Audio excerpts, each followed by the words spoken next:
yung mga concern. At one thing that I should give din kay ate, na instead of, I don't know kung attacking siya, pero instead of saying negative words tungkol sa mga nangyari, let's try to educate na lang po, turuan na lang po ako kung nagkamali kami, or wala kami masyadong info about Dubai, kung paano makapunta doon. Pwede naman po kaming turuan, like Ma'am Ate Jade, yung trade official.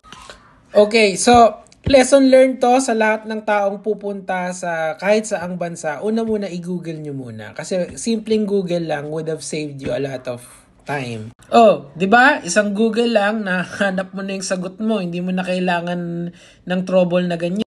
Ayan, cross-dressing law in Dubai. Ayan.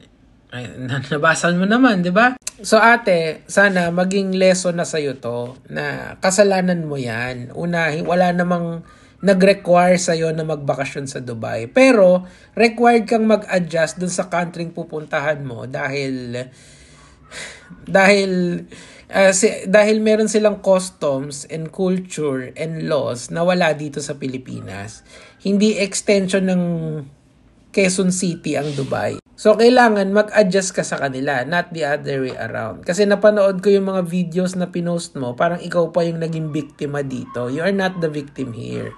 You are someone who is clearly not informed sa mga kailangan mong alamin bago ka mag-travel sa isang bansa na pupuntahan mo. Of course, malamang kaya frustrated ka kasi gumastos ka dyan. Hindi naman nila sinoli yung pera mo eh. Pero the law is the law, di ba?